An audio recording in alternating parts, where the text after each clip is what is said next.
We have everyone? I do believe we have everyone. Hello, everyone. Hello. Hello. Okay, great. Ms. A is going to start out with the movie review, but beforehand, we're going to do our containment, and we're going to start out with what I've been doing lately, testing the energy between your hands and feeling that energy. I'm going to give you that bump again for this forum. Okay, so again, hands apart. Even for those with littler hands, you can have your hands a little closer together. And feel that energy. I'm building it right now between my palms. And when not feeling it, let me know. Good. Okay, I'm going to build up and bump up that energy even higher. You should feel the tingling starting to rise in your hands, between your hands, fingers, and palms. Okay, and when not feeling that bump, let me know. Okay, great. Okay, now we're going to take that and create our containment. And we're going to do, normally we do 3. So starting now, 1, 2, 3, 1, 2, 3, 1, 2, 3. And an addition that I've added is literally pushing that energy out past the walls of your house, apartment, wherever you are. And that containment that you're doing, of course, is containing your text that you're using to watch the forum, yourselves, and the forum in general. So now we're going to push out diagonally first, pushing out the density that might be in your space, pushing it out.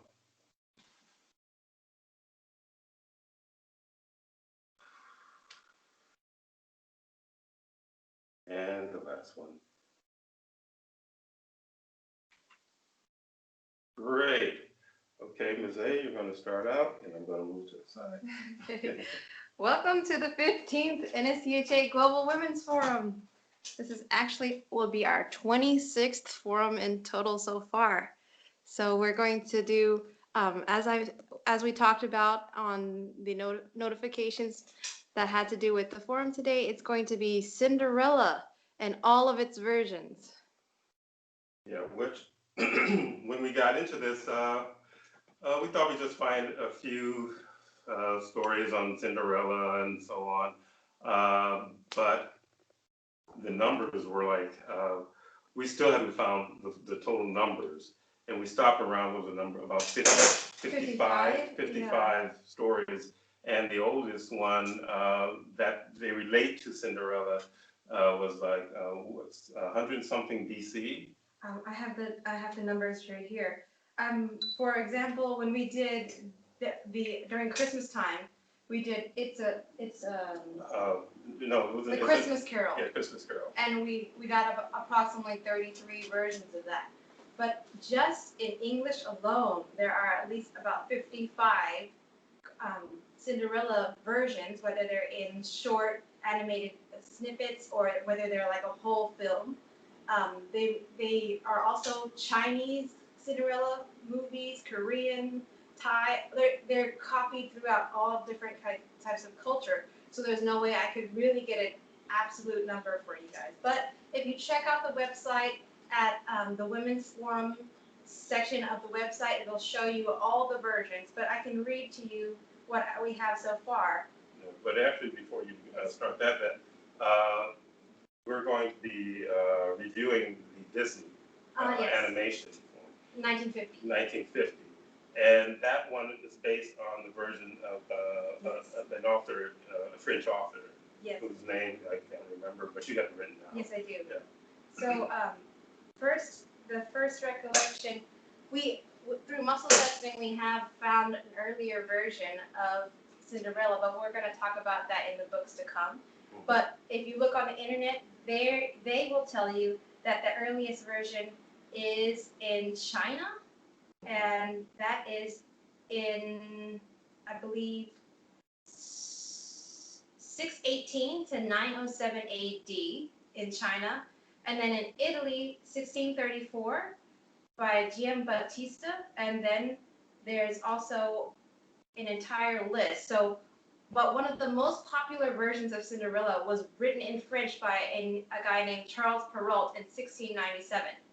And then, Well, he's the one who introduced the yes, pumpkin. the pumpkin. He introduced the fairy godmother and the glass slippers. And that's what later versions, at least in English, are based off of. So we start off. There's a show called The Lost Shoe in 1927. Betty Boop, Cinderella, 1934. The Magic Shoes, 1935. A Coach for Cinderella, 1936. A Ride for Cinderella, 1937. Princess Cinderella, 1941. Swing Shift Cinderella, 1945. Disney Cinderella, 1950. The Glass Slipper, 1955. Rodgers and Hammerstein Cinderella, 1957. So they start targeting other ethnic groups. Oh, first it's Caucasian, then they have some slip in a few African American or versions of Cinderella. Cinderfella, 1960. Looney Tunes, Cinderella and the Glass Harash, 1964. Rodgers and Hammerstein Cinderella, 1965. Hey Cinderella, 1969. Three Wishes for Cinderella, 1973. The Slipper and the Rose, The Story of Cinderella, 1976. Cinderella, 1977. It's called Cinderella 2000, but it's done in 1977. Cindy, 1978. The Tender Tale of Cinderella Penguin, 1981. Cinderella 80, 1984. Shelley Duvall's Fairy Tale Theater, Season 4, Episode 5. Cinderella, 1985. Cinderella Casebook, 1988. If the Shoe Fits, 1990. The Magic Riddle, 1991. Rodgers and Hammerstein Cinderella Again, 1997. Puteri Impian, 1997. Ever After a Cinderella Story, 1998. Cinderelmo, 1999. The 10th Kingdom, 2000. Cinderella, 2000. The Revenge and Reward of Neglected Daughters, 2001. Disney Cinderella 2, 2002. A Cinderella Story, 2004. Ella Enchanted, 2004. Happily Never After, 2006. Year of the Fish, that's when introducing more Chinese influenced Cinderella, but it's in English. So that's 2007. Falling for Grace, 2007. Disney Cinderella 3, 2007. Another Cinderella Story, 2008. Elle, A Modern Cinderella Tale, 2010. Once Upon a Song, 2011. Rags, 2012. Cinderella 3D, 2012. Into the Woods, 2014. After the Ball, 2015. Disney Live Action Cinderella, 2015. A Cinderella Story, If a Shoe Fits, 2016. Cinderella the Cat, 2017. Charming, 2018. Cinderella and the Secret Prince, 2018. A Cinderella Story, Christmas Wish, 2019. Cinderella Pop, 2019. So that's just to name a few, and probably way too much. Well, I mean, it gives you an idea that the focus on the Cinderella, which raises flags, you know. You said like Cinderella Penguin or something. Yeah. I'm like, are they targeting penguins with this, or the Cinderella Cat? But reality is that when Disney came out, was a concerted effort to target young girls into the program of a really weird female program that probably most of you have experienced in your lives. Oh yeah. Okay. Yeah. It keeps unmuting even though I'm not doing anything. So quite often I talk to you, but you can't hear me. So sorry, everybody. Oh, okay. Oh, well, we've been having a lot of tech, and it's almost like, you know, what else is new? Because of the vibration and type of information, there's always something trying to interfere. But we managed to override it anyhow. But yeah, with the animation by Walt Disney, I felt was when they really started to push towards influencing girls at a young age. These previous stories that were very Cinderella based I believe there were also stories that were told to young women and targeting young women. But it seemed with Disney, because I remember as a kid, I was really into Disney because of the animation, the little artists, as well as my older sister. So we were little artists, and we're evaluating the quality of the animation opposed to other animation. And we were like 10 years old or whatever. So with that, it was kids primarily watching. I don't think our mom ever sat with us and watched Cinderella. And if she did, I don't recall. But she knew that it was supposed to be kid-friendly animation. And this is just a little story from when I lived in Los Angeles. My sister moved there as well. Was in commercial art, starting out in commercial art at the time. And I actually ran into a person who actually worked for this studio in Orange County. And my sister managed to run into someone else who had worked for a studio, another older fellow that worked, for the Disney studio, where some of the stories that some of these guys have passed long past. I was in my 20s at the time. And the one guy the woman was telling me that it was a very chauvinistic environment. And of course they said, well, at that time, yeah, of course, chauvinism ran supreme, or that reigned supreme. But what the man who was an animator, he talked about things as how difficult Walt Disney was to work for, and that they were all afraid of him. And he said that the quality of the animation got pushed to the levels that it got pushed to because they were afraid of being fired. So they would just come in and just really, really put their all into it. And he had this process where they say, well, what do you think? We're doing this and run this clip. What do you think? And he'd just be kind of quiet. We have to push harder and harder. So he was saying that the quality of that animation increased due to the fear of Walt Disney. And on top of that, he said Walt Disney was a raging drug addict. And he had this little train that he would ride around from studio to studio on the lot. And there would be times that he'd be on there just high as a kite, riding this little train. And one time, he was so high that he didn't put on the brakes and ran off the tracks and crashed into the side of one of the studio buildings. Also, this wholesome type of idea of Disney was dashed when the same guy said, well, when Disneyland opened up, Black people weren't allowed to come there. So it was very much, well, not even segregated, it was just basically restricted. Segregation means there's this side and that side. Literally, you weren't, if you were Black, you weren't allowed to, go to Disneyland. I forgot when he said it opened up, where they figured, a little bit more money if we let other people in, because, dollar, always overrides things in the end after a certain point. So that's a bit of the background behind, Disney and the wonderful world of color and all this other stuff that I was watching, and my siblings were watching when we were kids, and kind of being snowed by thinking, wow, this guy must be pretty cool, when he was nothing of the sort. So with that saying, we're getting into the ominous Cinderella, which was basically reading from the Neo Shamanic point of view, designed to program and cement programs into the minds of young girls. We talked about Cinderella before, and Snow White, and these types of animations where the girl's waiting for the kiss from her true love, but somehow the true love is always a prince.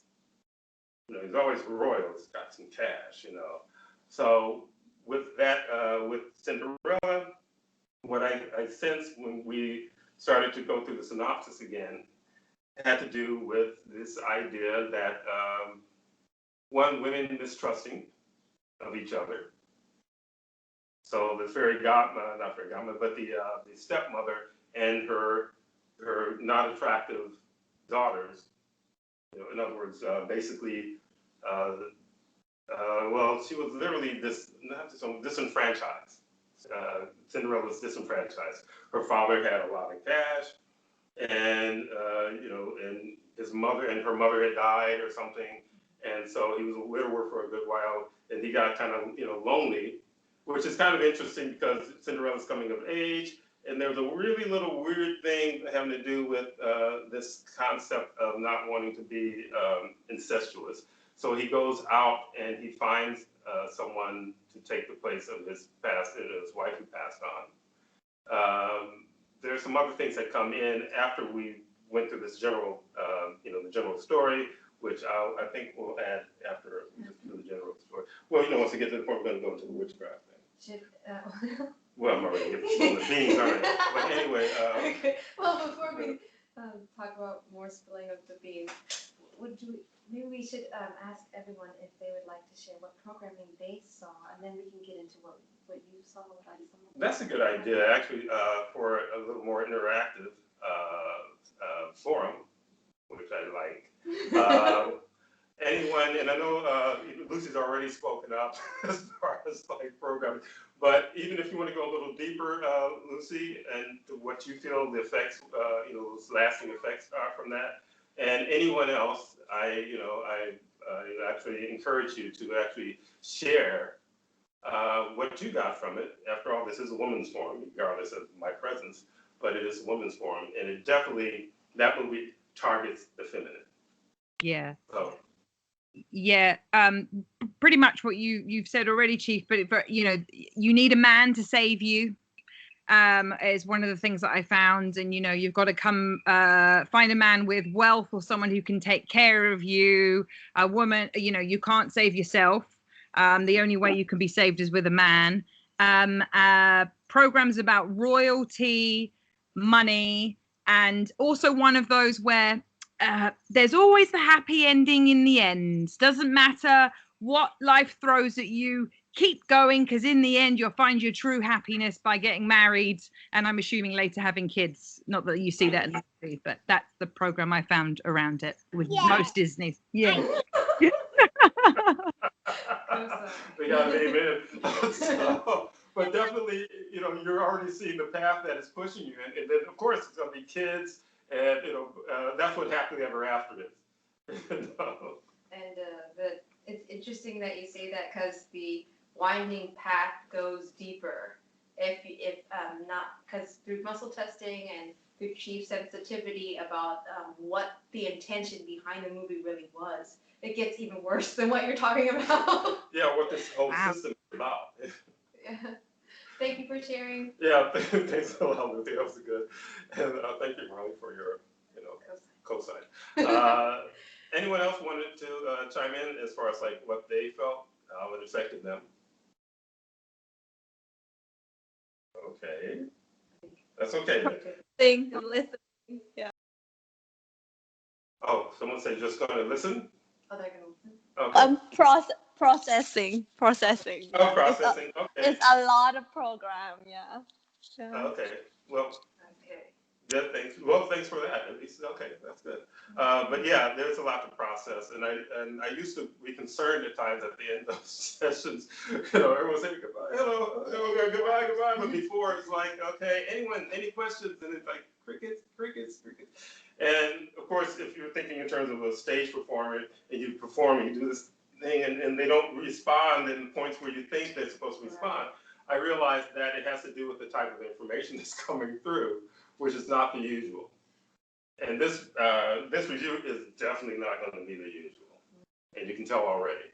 Yeah. So Lucy talked about yesterday during her session. She was saying that when she hears something that you say, it speaks to her, and then she thinks about other things and how it relates. But then she's like, "Oh man, I missed the next thing," so then she'll watch it again.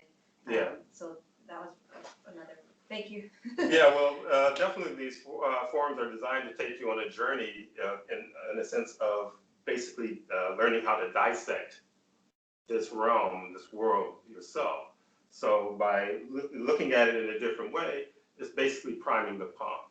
And also, there was one of the clients who's been on some of the other forums. She literally talks about how it triggers her to think about a lot of different things when we're holding the forums. That's why it's great to download these so you can view it, afterwards.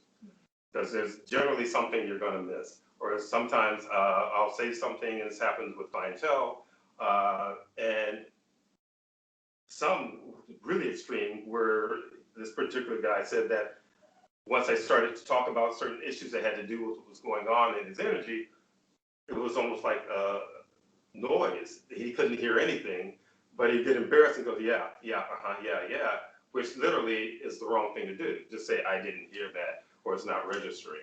Therefore, I know that there's a block going on.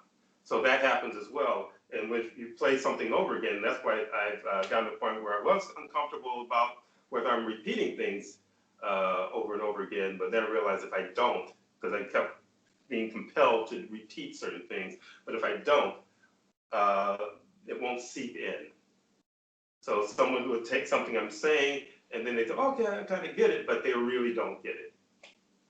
So by repetition, it starts to instill it, because that's how this realm, as you know, if you pay attention to that, you know, excuse me, certain phrases that are used that are introduced into society.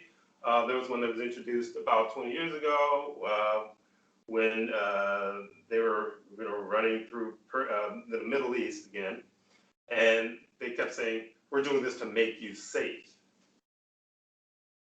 And I realized after being around a long time that was a new introduction to brainwash people into thinking all the evil and awful things that this particular cabal was doing was to make them safe. And we don't need to really check to see if if what they're doing holds any water, or the reasons for what they're doing holds any water. It says to make you safe, make you safe, make you safe, which taps into the fear. So again, we're going back to, I guess, to Cinderella. Tie that into all these Cinderella stories, which is basically a repeat. I can't repeat enough to cover the amount of repetition that this realm has thrown at the people in it. So. They never watched the farm too many times. Yeah. So, like Lucy was talking about, it teaches girls to be focused on, like you said, being a gold digger, really, you know. Yeah, it's like a gold digger. Yeah, with that ball thing, putting the ball and hey, catch the rich guy ball is really what it is, and it's basically about being a gold digger. Mm-hmm. So it's saying that the only way that a woman's going to have a good life is if she runs and gets a guy with a lot of cash, and preferably a royal guy. Mm-hmm. And I refrain from really getting into what I know about the royals and so on and so forth, for obvious reasons. So, obviously, royals don't mean happiness, I'll put it that way. But that's what they're selling, or they're selling this having a bunch of kids is happiness. When anyone who has kids, President Trump, himself, knows that that's a really difficult and rocky road. And definitely, not just a prince is the bait, but someone with notoriety, someone with a lot of charisma, someone with unique skills, or someone, like with a lot of money. Yeah. And those are all up there with the prince status. So it still gets you, no matter if you're changing the name. And also it's about being special, too, by basically consorting with someone or marrying someone who has prominence, or who has a name that people know. And there are a lot of female programs that have women thinking, well, if I get together with this guy, that makes me special too. So again, the part with the gold digging, part having to do with, a woman can't do anything without a man. She won't have happiness without a man. A man has to bring her happiness. It made me think about, I don't know if you've ever seen these old school traps. There's like a box or a cage, and they put like a carrot inside the box, and then there's a stick holding the box up, and it has a string. And there's someone like hiding behind the bushes, and they're waiting for the rabbit to just get close enough, to that carrot, and then poof, they pull the string, and then the box comes down on them.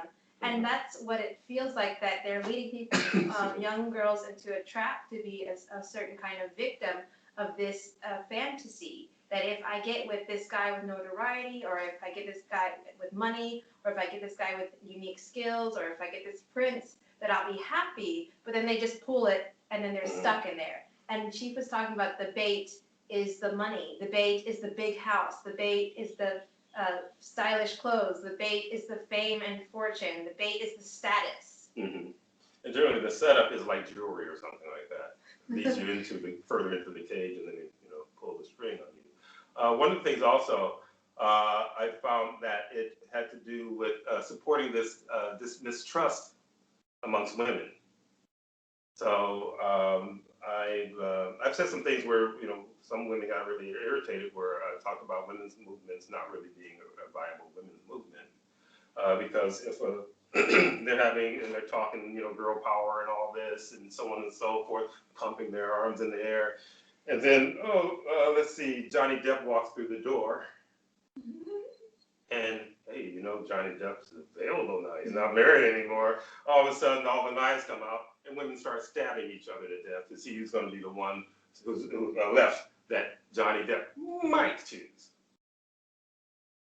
So I found that, and also having to do with ugly girls. The ugly, stepsisters. And ugly people are always mean. In their eyes as ugly, which means someone who's in this realm is just someone who's average looking. So they have these standards that they have with Cinderella, and she's singing and so on and so forth, and she's got the little blonde hair and all this, and she's so nice and kind and all that, and all these girls who are not that attractive are evil, backstabbing little broads. So, Can I? yeah, go ahead. Oh, it just popped out of my head. So it's almost as well like I've just thought of another one because I thought about the beauty one too, but also because she does the cooking and cleaning and kind and takes care of everything in the house too, while the supposed ugly sisters don't. So is there an element of the program too, because she's doing what the program of women have to do, cleaning the whole house and being so that could be another one, but then she moves later to royalty, so then obviously doesn't have to do that. And marry. Yes, that's a program, yes. Okay,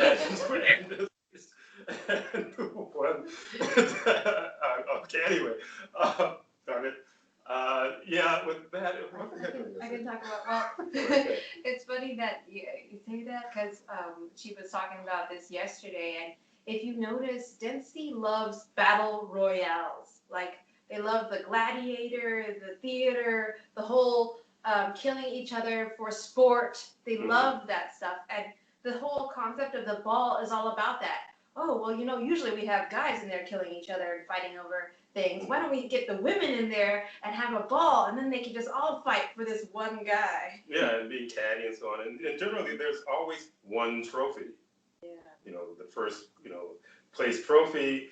The other trophies, second and third, you might as well not even got a trophy because they never, I didn't come in first. Mm-hmm. So even as Mrs.A was talking about with the sports and competition, it's literally going for a prize that either has to do with, so-called wealth. A lot of times it has to do with ego. Mm-hmm. So if she's able to land this rich guy, or a woman's able to land a rich guy, her ego, is pumped up, but not because of what she did herself to acquire a certain status. It's that she managed to finagle her way in to this situation where this guy chooses her. So some would think, oh, she worked really hard to get that because she, she washed her hair and got herself a nice dress and, and got herself all clean and spruced up and put on makeup. And some would consider, wow, that's a lot of work. She did her work. That's not working. That's just basically, reverse baiting, literally.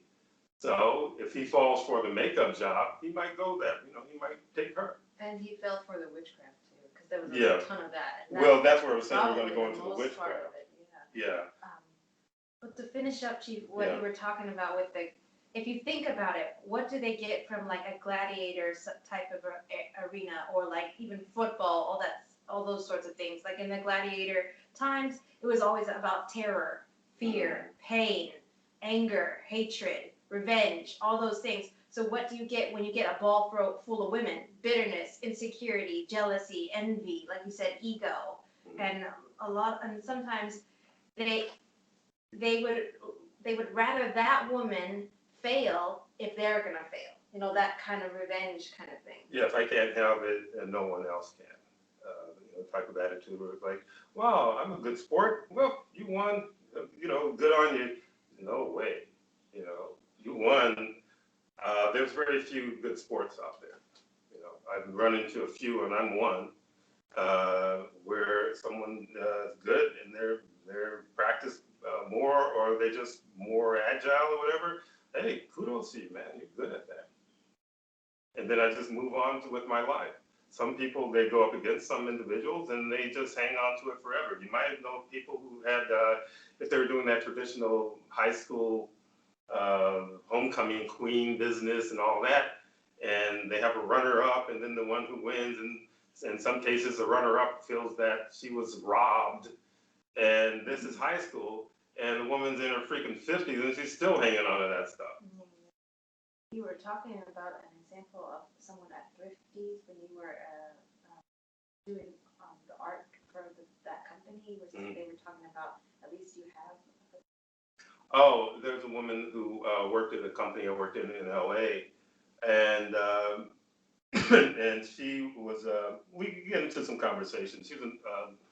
Well, I was in my early to mid 20s at the time, and she was clearly like in her 40s, and we would get into these conversations. And people who were older always liked to talk to me, even when I was a little kid, for some reason. So she was talking about her issues with her mom, but it stemmed from a really awful marriage that she was involved in. And the guy, you know, was physically abusive, and you know, as well as, you know, with physical abuse comes verbal abuse and so on and so forth. And so she was telling her mother that I'm going to divorce this guy because this, that, and so on and so on. What he's, you know, what I just said, you know, the things that he was doing to her. And the mother disagreed with her about her decision to divorce him. And she said, well, you know, why shouldn't I divorce him? Said, well, one, at least you have a husband. So it doesn't matter. It's just the image was the deal. And the mother, basically, which is a problem with a lot of women, their mothers can't seem to let go of your life, you know. And if you look at the mom and say, well, mom, did you like when your mother was doing this shit to you? And it's, well, no, you didn't. But now you're doing it to me because you're programmed to do this type of stuff. So her mother literally just told her to take the beating. Die being married is better than being alive and being single. And this is a mindset that's gone for a long, long time. It was very, very common during the time when I was a kid growing up. And during that time, like I said, I was in my mid to early 20s. And this person was talking about that mindset. Thank you. So, for example, as you know, the story goes, the Cinderella's father goes and looks for a new wife. And then he gets this new wife with her children. And then soon after, he dies. Mm-hmm. And we got that in some of the versions of Cinderella. It shows that the stepmother was the one who poisoned the dad, mm-hmm. poisoned the father out of jealousy of the attention given Cinderella and the desire to control everything.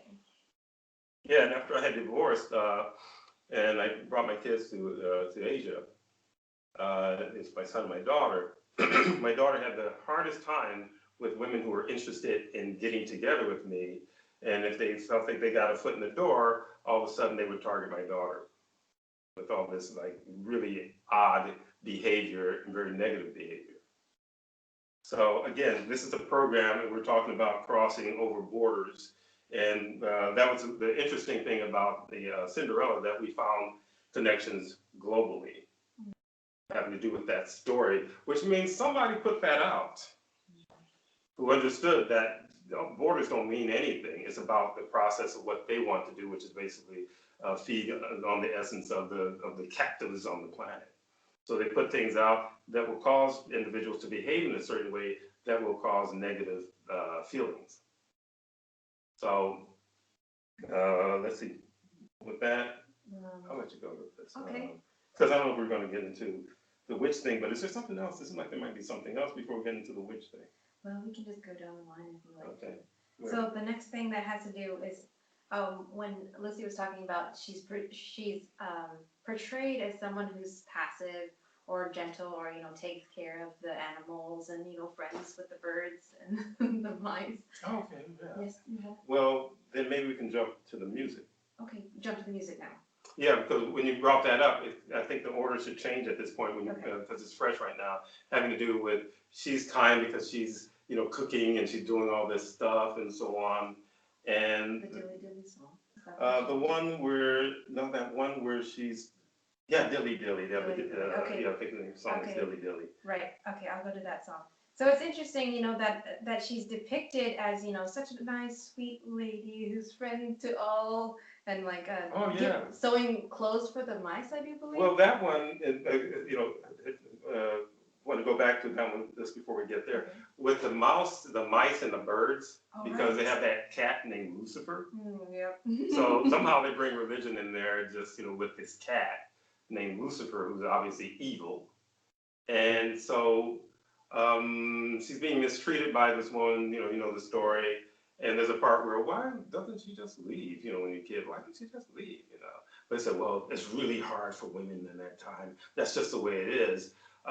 We didn't get a chance to really go through a whole list of women throughout history who had gone it alone, without the marriage thing, and created things for themselves. There's actually a story of a woman who came out of enslavement in the late 1800s. She came out and she started her own business. Was the first person of African descent in America who would be considered a millionaire. It was like hair products and things like that. And she went that alone. She started that company and she took it to wherever. And it's all level one stuff. All that financial stuff is part of the trap also. But again, this is about women who literally stepped out of that program and decided to express themselves as a consciousness more than just a female who is programmed to behave like what they want a female to behave like. So the part with the animals, I felt like it's this thing, where I talk about the concept of family being basically just a program. So we could say that the mice she was saving from the cat became her family, and if you remember the cartoon, the mice are walking around like little people. They're dressed and got little hats and stuff like that. So it's like a mind screw for little children who really don't know exactly what they're watching. But it's talking about, well, if she leaves, the cat will eat them, and so she has to stay so the cat won't eat them. Or she has to stay, birds can fly away, but this cat's, so she's sacrificing herself on top of it. Cinderella's sacrificing her own freedom. So that's another reason why she can't leave. Her little family of mice and birds. So with that, we can go to the other thing.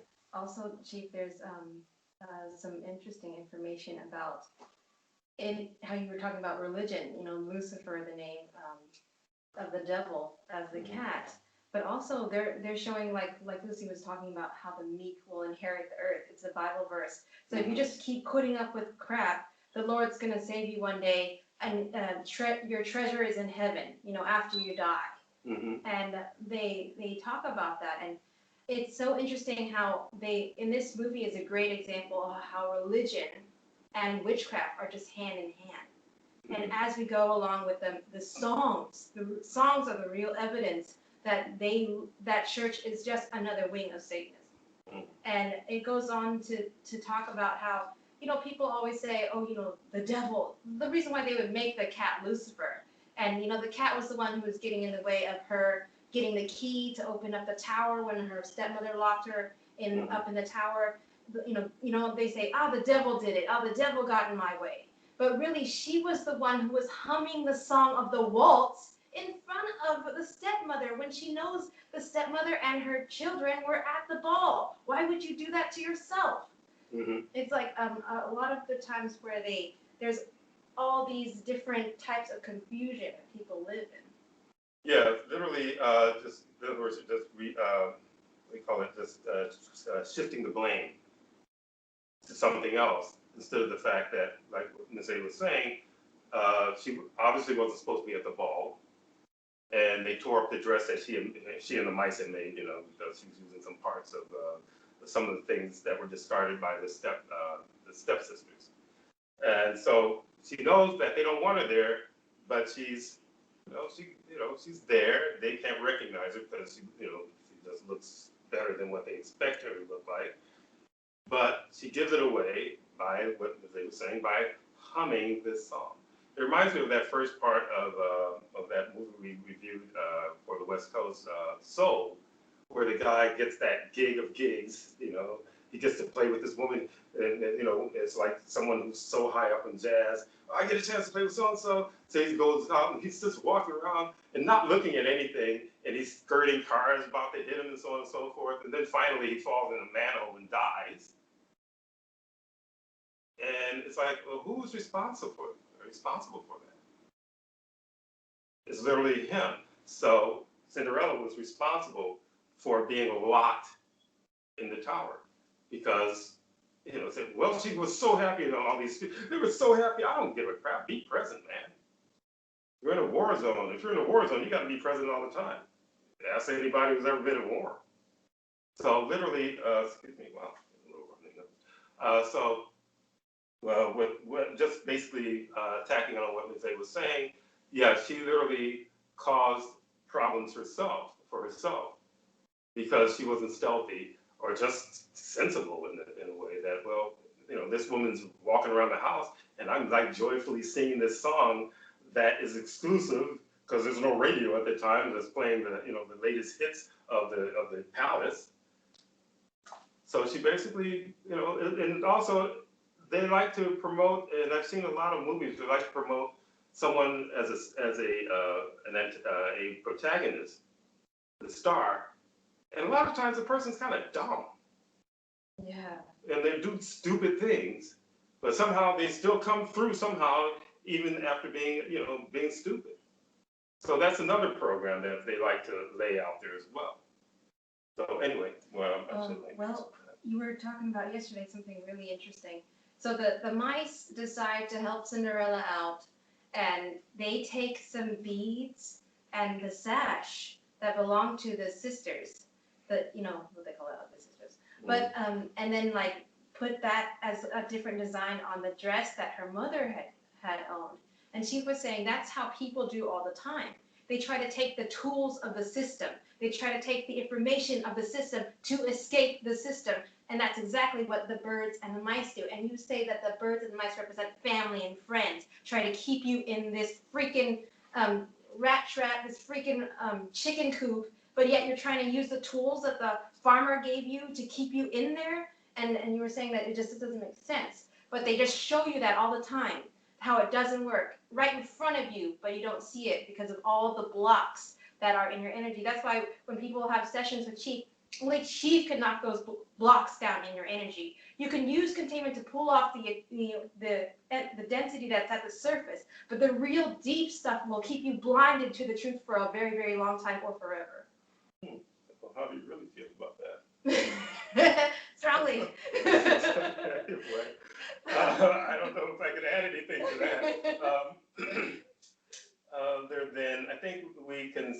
Oh well, I wanted to go back to that one song though, "Dilly Dilly," Okay. where Lisa was saying they're presenting her as this really kind-hearted and so on and so forth person, but you read the lyrics to "Dilly Dilly," which is a song that she sang.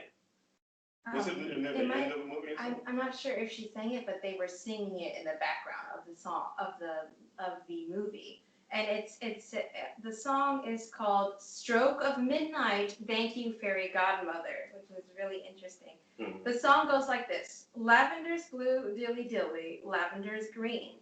When you are kind, dilly dilly, I will be queen. Who told you so, dilly dilly, who told you so? 'Twas my own heart, dilly dilly, that told me so. Call up your friends, dilly dilly, set them to work. Some to the plow, dilly dilly, some to the fork. Some the hay, dilly dilly, some to thresh corn, whilst you and I, dilly dilly, keep ourselves warm. Lavender's blue, dilly dilly, lavender's green. When you are king, dilly dilly, I will be queen. So this is basically a song for Cinderella. which it sounds like once Cinderella is like, what happens in this world? A woman comes from not much as far as capital or nothing, you know, and marries into, as I say, marries into money. So she marries a royal.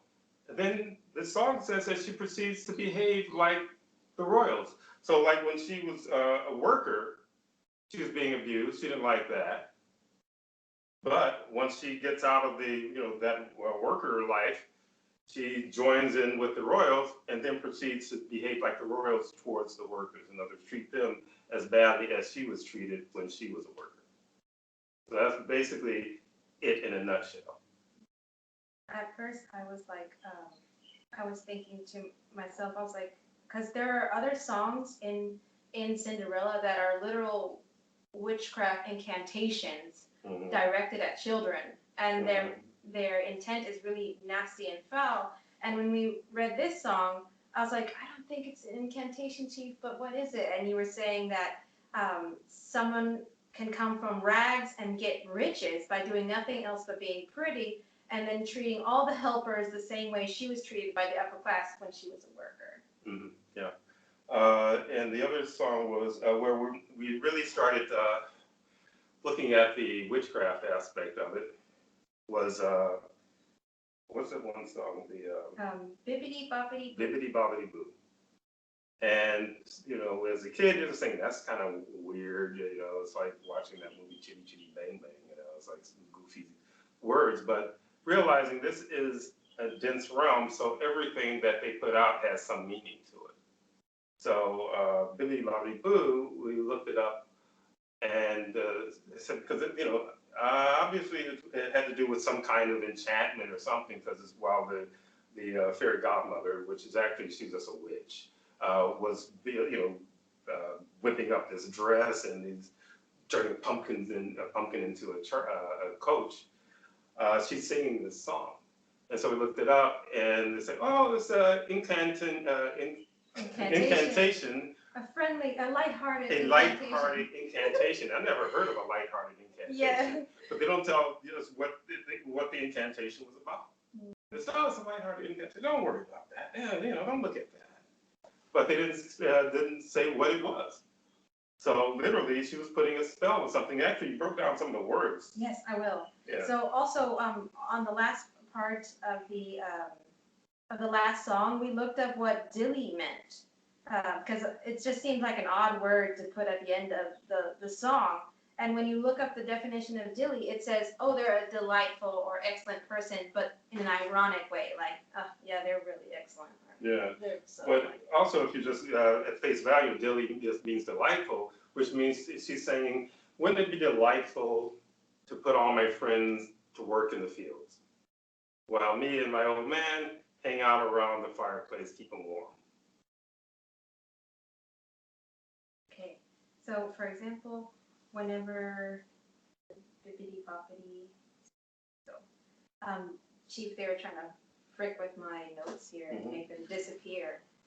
That's why I had to like talk more quickly, because I didn't want to forget, because a big chunk of it disappeared. Oh, okay. So yeah, we're getting usual little issues. Tech nonsense. But, okay. So another name for bippity boppity boo is where did I put that thing? And so it starts with the phrase Salagadula, Mechika Bula. And it's interesting, I was like, that sounds retarded, but we looked it up. And so Salagadula is in Hindi language, Mechika is Japanese for the word imminent, and Bula is Hawaiian. Well, the Indian word means what then? Oh, the Japanese word? The Indian word. You said the Hindi. The Hindi word. It didn't have a definition. The only one word that had a definition in Google Translate gave you the word imminent. Okay. But that wasn't enough clues, so we went further and we get into muscle tests as well. So it said whenever we muscle tested, the chant begins to open up people to a group of density that feeds on children and possesses them. It opened doors, and it has something to do with mirrors. Yeah, it has something to do with mirrors, but there's more lyrics Yes. before you get into that, the other part of it. with some of the other lyrics to actually explain where, where you just went. Okay, I can do that. Yeah. Let's see. I will bring that up. And then just they allow you to. I know.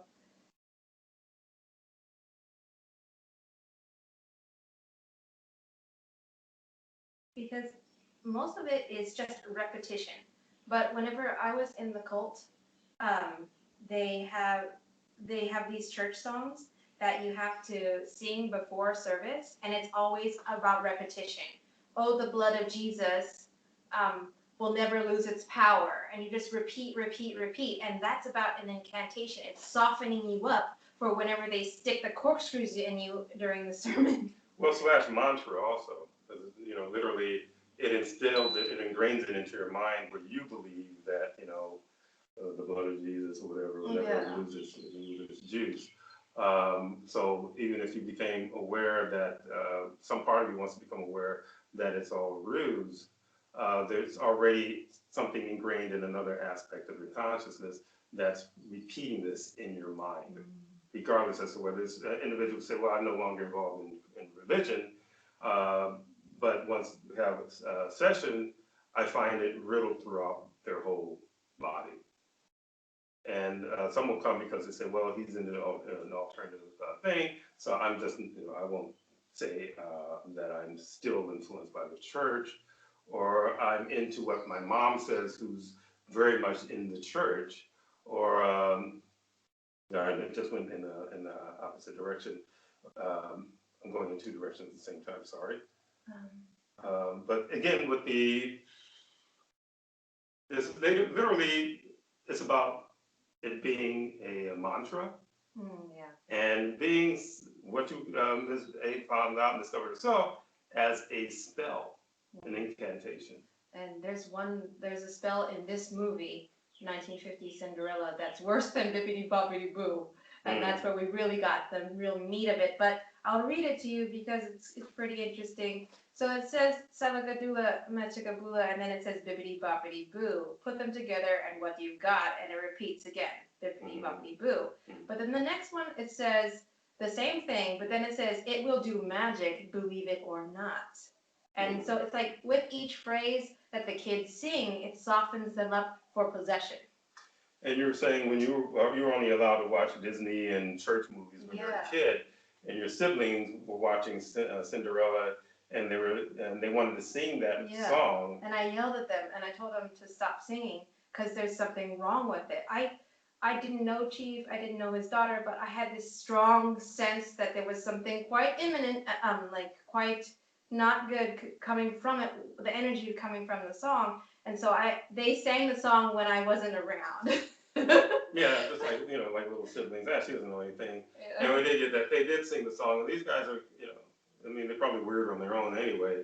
But what it does open up young kids to this incantation, which we talked about. Mirrors came up in it, and having to do with things being able to come into them through them just looking in a mirror, or just even if they're just singing it and they're sitting on the bed, and some of us knows how that works. Things will just slip in, because what you're doing or what the kids are doing, they're singing an incantation that's giving permission for something to enter into their bodies and enter into their energy. And then, you find it's like parents who can't figure out why their kids all of a sudden acting weird. Well, have them watching this wholesome TV show that's basically laced with witchcraft and sorcery and all of this stuff. But because Mrs.A was already sensitive as a kid, she sensed that there was something wrong with the words that were going on and the energy coming from that part. Where you said you were watching all the other stuff, and when that came up, you said, whoa, don't, to the kids when they, it's almost like they were already prone to accept that type of energy into them, where Mrs.A wasn't. And you will find people who are like that, who are more prone to actually accept an attachment, or it's not even an attachment, to really tell you the truth, it's a possession. Yes, because the siblings, they would do really weird things, and I was like, I don't want to add to any more weirdness that they already have. I mean, when the younger brother was just on a regular day, one time I was just walking down the hallway. I mean, he's like 2 feet high or like 3 feet high, and he got a belt and whipped me in the face. Just all these kinds of weird things, and so I just felt like if they open themselves up, it'll be worse for me. Yeah. Yeah. Yeah, there's a number of parents who have, kids that for some reason they either start to shift at a certain point, or they periodically shift into this weird behavior, some call bad behavior, or talking back in a certain way to them. And they're just like, I don't know what's wrong with that person. But in reality, because they don't know the system, the realm that they're in, they think that there is such thing as something that's harmless here. In reality, this whole realm is literally I would say death trap, but they understand transition. But it's a danger trap. It's a trap that's basically conditioned to cause discomfort, fear, and all these things. And they will tell you, it's like someone telling you to walk through the wrong door. Like someone that you trust says, "No, walk through that door."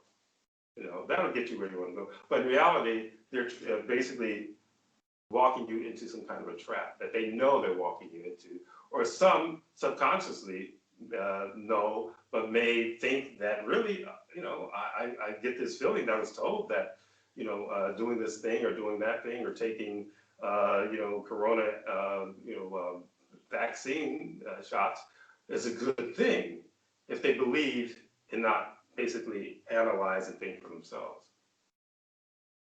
I didn't have to bring Corona back.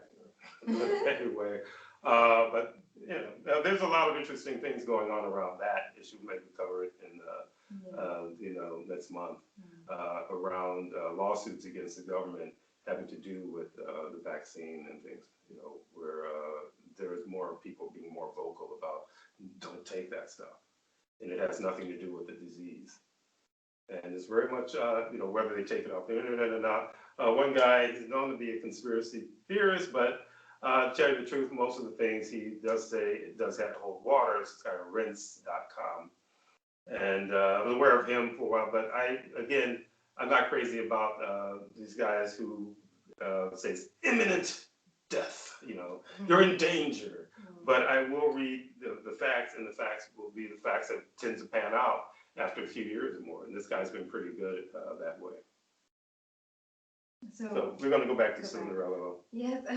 So you were talking about how witches are just another wing of density. Yeah. They're into like keywords to activate certain things. Mm-hmm. So in the Bippity Boppity Boo song, that's the main thing. They want you to keep repeating it. It means something to them. Yeah. And that's what affects the kids. It opens up something for them. And that's the same thing with the next song, is I'm in the middle of a muddle. Would you like to? Well, you can just start reading, and then we can start to talk about it once you start reading. Sure. So, for example, in the church, they have you repeating, I'm a wretch, I'm a sinner, I am the least of these, loved by God. If it wasn't for God, I would, Yeah, that's Amazing Grace. Yeah, Amazing Grace. But there's a ton of Chief. There's so many variations. Mm-hmm. And this song, I'm in the middle of a muddle, is to get people to repeat, I'm confused, mm-hmm. I'm lost, I don't know where I'm going, I feel desperate, that kinds of things. And so it says, I'm in the middle of a muddle, I am. I want to have fun, but the work is piling high. I'm in the middle of a riddle, oh my. I'll never get done, because I'm only I. It seems my work just never stops, the rooms turn into rooms. Oh, how I wish my feet were mops and my hands were brooms. I'm in a topsy of a turvy, it's true. I wish I were twins, in the middle of a muddle. I can't muddle through. And then it says, Cinderella, Cinderella. It seems my work just never stops, the rooms turn into rooms. Oh, how I wish my feet were mops and my hands were brooms. I'm in a topsy of a turvy, it's true. I wish I were twins, in the middle of a muddle, in the middle of a muddle. I can't muddle through. And you think, what kind of bullshit is this? But if you understand things in a Neo Shamanic perspective and you can muscle test, you get a lot of information. So we'll break it down from there. Okay. Is that good? Yeah, it's really good. Okay, So, great. so again, what Mrs.A was saying, when you look at the definition of like muddle, or anyone who knows what muddle is, it's like confusion. I can break it down by year and the definitions that pertain to this. Would you like? No, to the word muddle? Yes, the word muddle. Okay, because we did research on the origins of muddle, and there's several. So Mrs.A is gonna. That sounds so nasty, just repeating it. Well, part of it was that, repeating and repeating, and they say, well, it's a tongue twister. So they'd say, well, if you can do this, if you can do this tongue twister, and that means something. Like, wow, how much wood chuck, that kind of stuff. These tests, so you're thinking it's just this test, and it's kind of fun, but really what it is basically a mantra, and it's also a conjuring type of deal, which is basically telling what's out there and telling yourself, your consciousness, that you are confused, and that you're, and literally, I'm wide open. I don't know anything. I'm wide open. I'm confused. Allowing something to come in. But I'm going to let you go ahead with because we're going to get to that part with the arms as brooms and the legs as mops. Yeah. Which, is weird in any situation. I don't care who wrote those lyrics. Those are weird lyrics. Yeah. So anyway. This what you were bringing up, this song, is what you've dealt with certain clients, and some of them are no longer your clients because they refuse to change their mindsets. Mm-hmm. And one of them was a client that would always say, I don't know how, I don't know how, I don't know why. And they would just repeat, just like in this song. Mm-hmm. And it says that muddle in the 1950s, the definition was to destroy the clarity of. In the 1600s, it meant to bathe in mud. And the next one in 1670, it means to make muddy. And in 1680, it means to make confused or bewildered. Mm-hmm. And so when we were muscle testing, to bathe in mud is meaning to bathe in black ooze. And Chief was saying, in order to get possessed, the first thing they do is work on the mind, to destroy the clarity of the mind, and so that it can accept the distortion of density just coming in, accepting density, accepting chaos into your being, and to make it one with yourself, mm-hmm. and make it a part of your density. Well, just for a second, just to interject. Also, when I was talking about, affecting the mind first, and most folks, they think in terms of an exorcism or being possessed as something taking over your body, your physical avatar, when in reality, it takes over the mind. And that's where it starts. And once it takes over the mind, it has control over the body. So when we're doing these, when we got little kids singing middle of the muddle, all this stuff, they don't know, but they're skipping around singing this, and they're basically opening themselves up to something coming in and literally affecting how they behave, and in all cases, interfering with the flow of your life. So in the first phrase, I'm in the middle of a muddle, which repeats so often, it means I'm in a state of confusion and disarray. Yeah, you're convincing yourself, even if you weren't in the state of confusion or disarray, you're telling yourself that you are just by singing this song, and because the meaning that's behind it. And it's interesting, this came out in 1950, but you said that the first one that you read was 1950, that had to do with making confusing or destroying the clarity. It's destroying clarity. So it's like you're still destroying your own clarity just by singing this middle of the muddle business. Like Mimosa was talking about when she rewatched the forum several times, she said that she realized that they get you to believe in what they want you to by your agreement to it. You have to give the energy for them to destroy your mind. And so when they can get you to willingly go ahead and sing this song and believe it and think it's fun or think that you like it, that's whenever they're influencing your mind. Yeah, it's almost like that concept of signing a contract but not reading the fine print. So with kids, they don't know that it's something that's detrimental. So it's like signing a contract, but not knowing what kind of contract they're signing. But they don't know they're signing. It's supposed to be fun. This is a fun song that's targeting children. It's not targeting adults, mind you. Yeah. When I was in church, in the cult for 23 years, they'd always, teach you to pray when you go to sleep, right? And so you're like, dear Lord, I would like, everyone in my family to be happy. Teach me how to be a better Christian, all these things. And you are making a contract for giving your energy in exchange for the things you're asking for. But I had no idea. And so this is another example of getting people who are ignorant that they're making contracts with density because they are asking something of them. Yeah, people make contracts with density all the time in this world without knowing, because they've been seasoned to believe that it's okay to listen to commercials over and over again. Though most people don't like them, but after a while, you're just kind of like, I'm not going to turn it off. I'm just going to ignore it. But your subconscious is taking it in.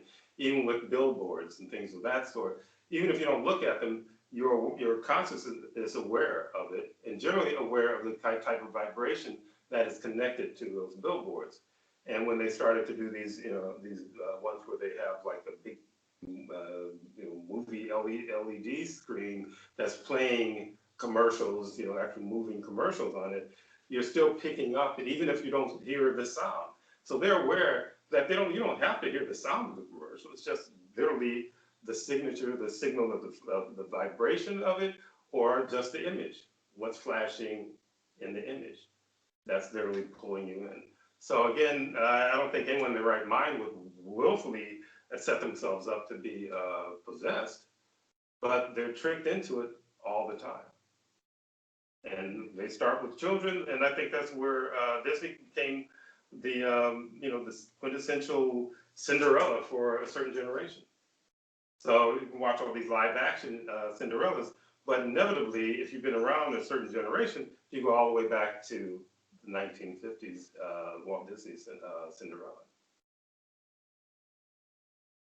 Okay. Thank you. So the next thing is the word riddle.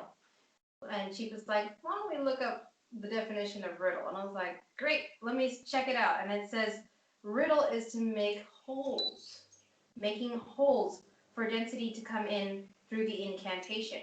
And we have a client that has much experience with holes being opened in their house, or like where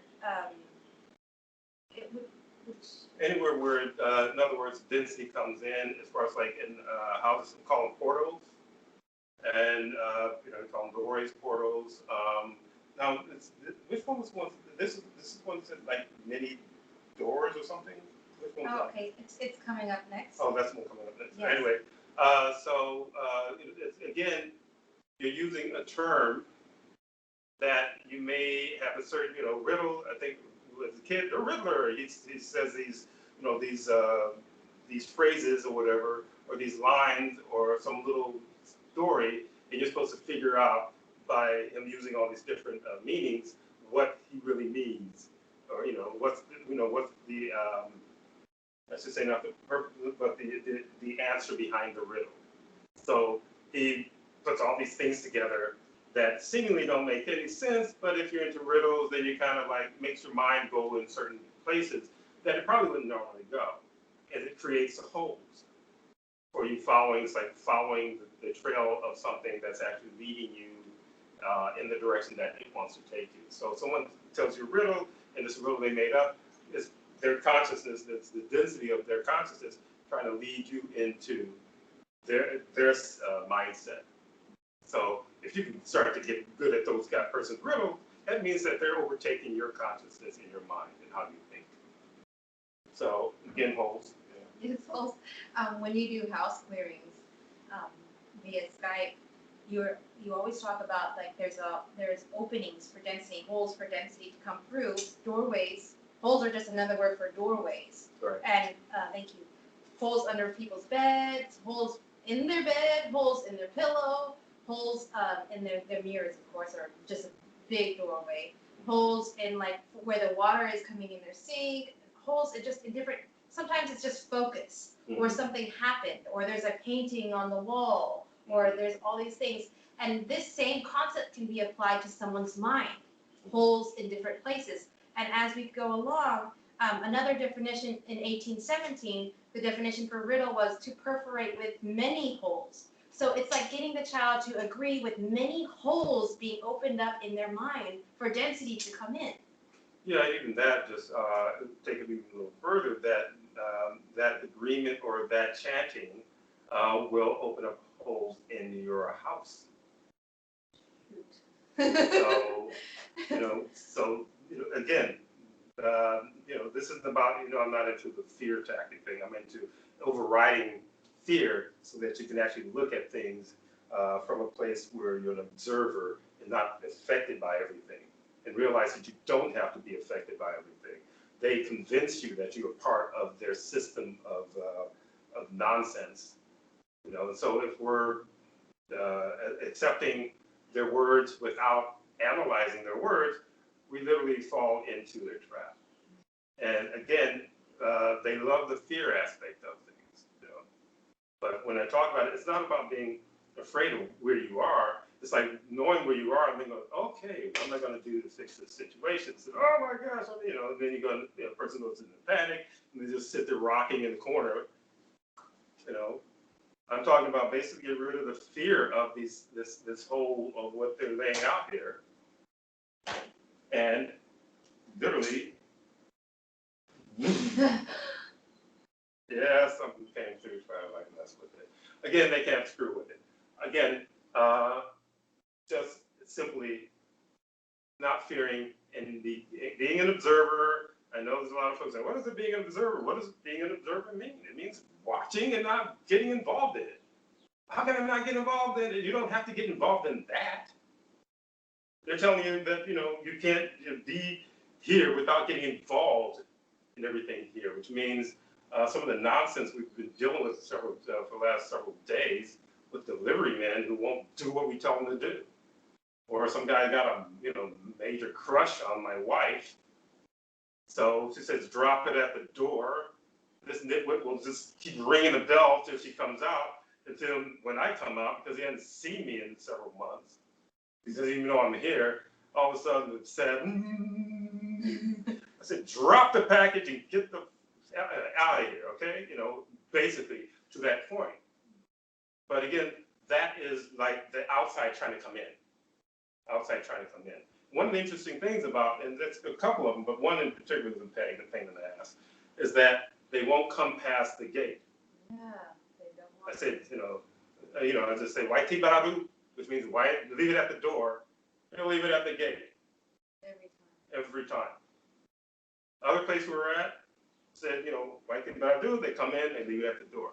This place, I guess because the defenses are bumped up here, their density is afraid to come into the yard. So anyway, that's basically, so what I'm doing is literally not allowing myself to be pulled in and become part of this realm. I'm separate from this realm. And of course they hate that stuff, but they'll try to harass you, which they try to harass me, and you stand your ground.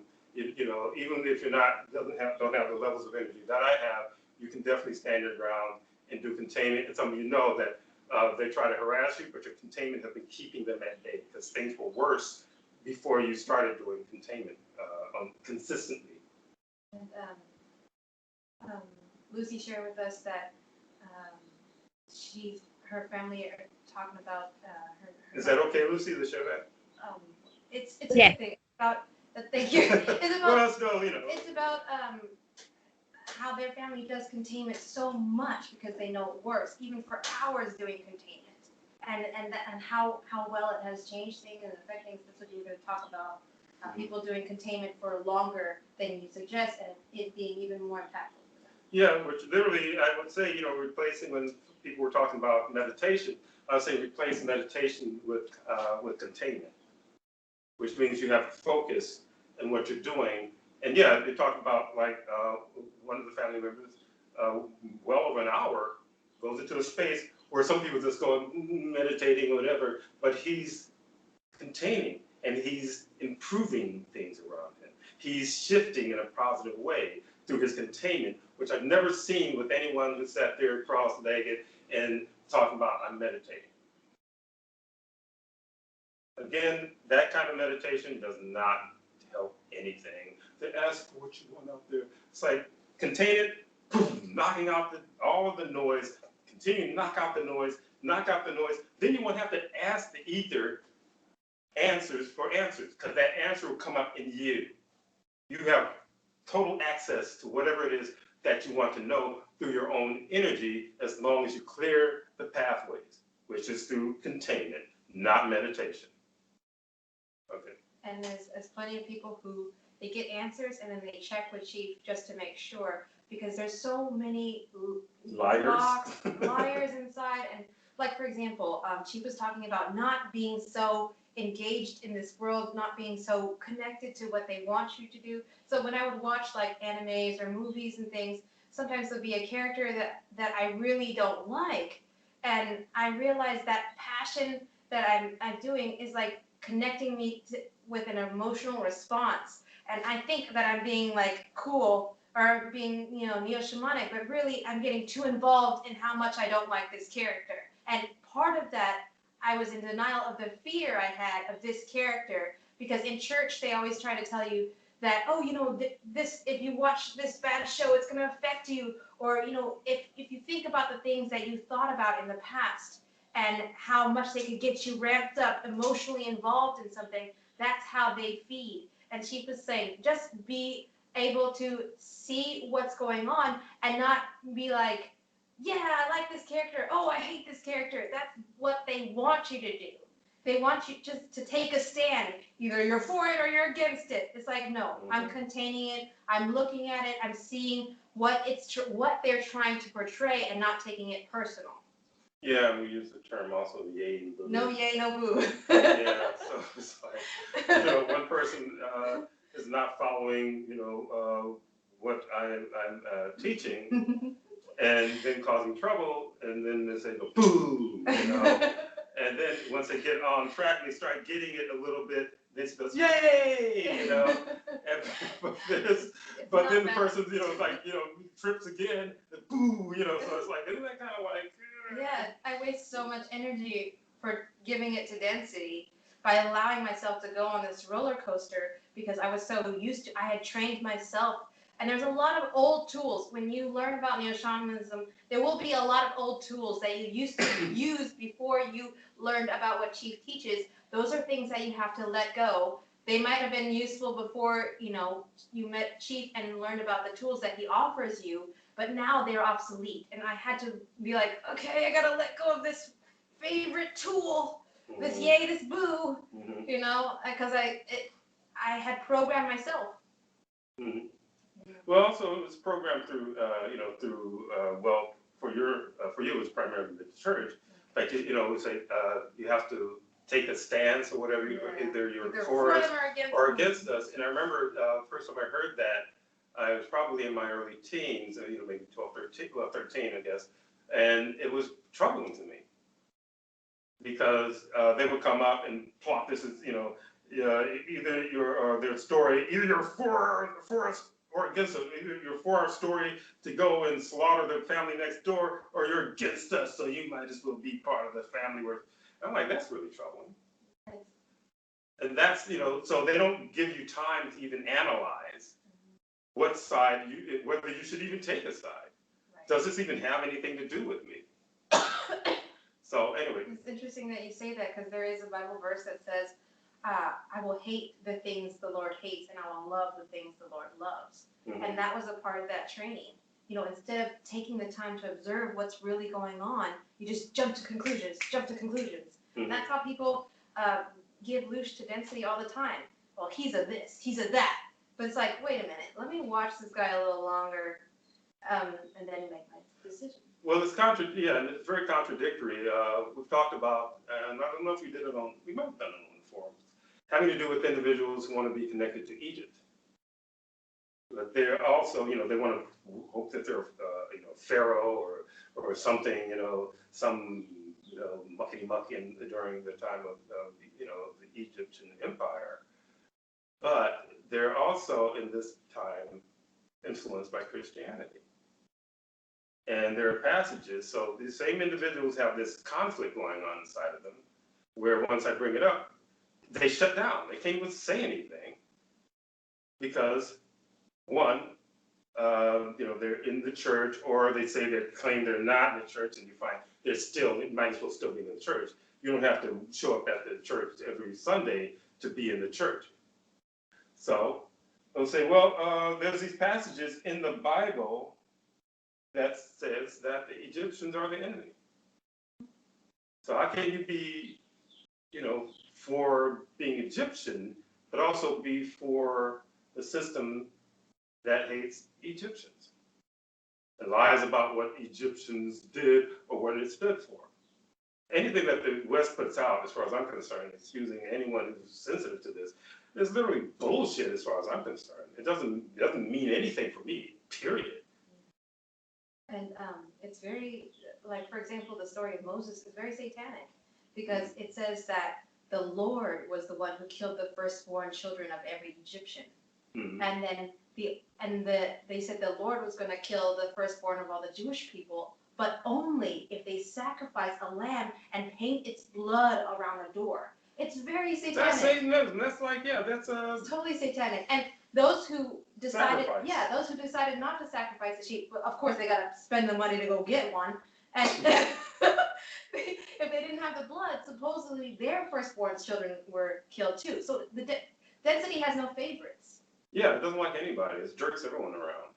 So again, but I don't want to get too far from our subject. Okay, so we're going to bring it back, Right. But it ties in. That's why I said I think radially about things. And if you don't understand it, that's okay. There's very few who do understand how it really works. But as long as I can come back to the actual subject that inspired this this detour here for a second, yes. We're doing fine. So again. So the next thing is the rooms turn into rooms, and you dimensions. Dimensions. Yeah. So you were talking about getting the children or getting people to comply to opening up to multiple dimensions of density affecting them. Yeah. And again, at that time, I would say mirrors were one of their key tools for pulling people in and actually possessing individuals as well. So that's why I say, contain those mirrors. And a lot of my clients really got it. They say, recover our mirrors. And even with that, I had a client who, I guess he still is. He's just kind of back and forth, this guy. But where he actually, had done that as I told him, but he was using something that, psychotropics that were basically opening him up to the other realms, which are not illusions. It's just starting to see some things that his program vision, were able to see. So there are certain types of, drugs or whatever that will open that up, but I wouldn't suggest people do that, because if you don't have a Sherpa, you're just basically a lamb to slaughter. You're climbing a mountain that you're not familiar with, and you'll end up breaking through the ice and and drowning or something, or falling off the edge of a cliff. Mm-hmm. So when I say that, it's not like, oh, what drugs can I use? Don't, unless you know what you're doing, and most people don't know what they're doing.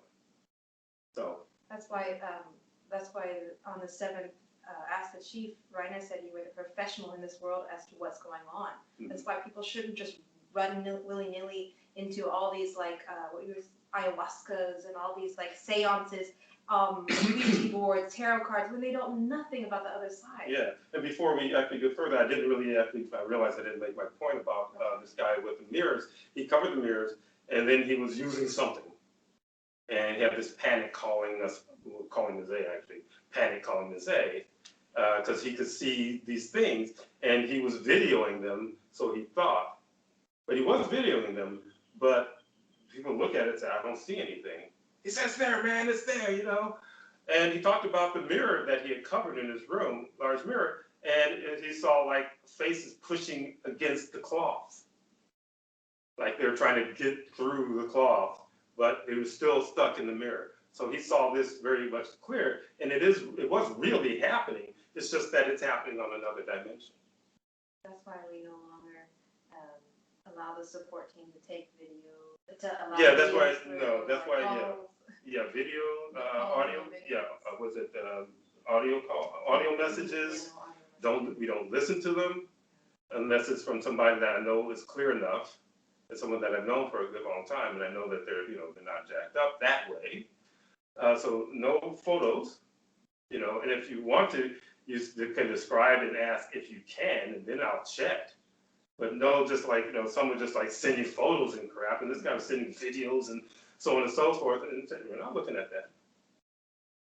But some who didn't realize that they weren't supposed to look at it, did look at it. He sent it to a friend, and his friend got an attachment from it. So his friend didn't see what was in the photo, but it was something in the video. But there were things in the video that he was seeing, but the way that it vibrated, these programmed eyes for this dimension are basically programmed to not see things. That's another thing coming to the COVID vaccine, trying to shut down anyone who can see things on the other side on whatever level. There's a lot of little levels to seeing things, as far as seeing ghosts and seeing orbs and so on and so forth. There's levels there which you can see these things. So anyway.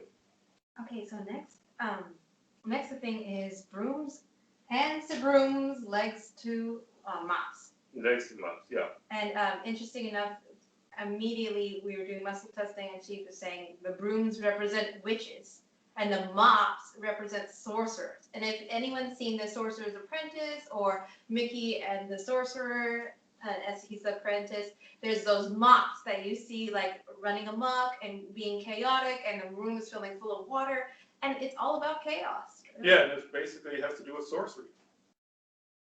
So, like I said, when she read that part of the song, I'm like,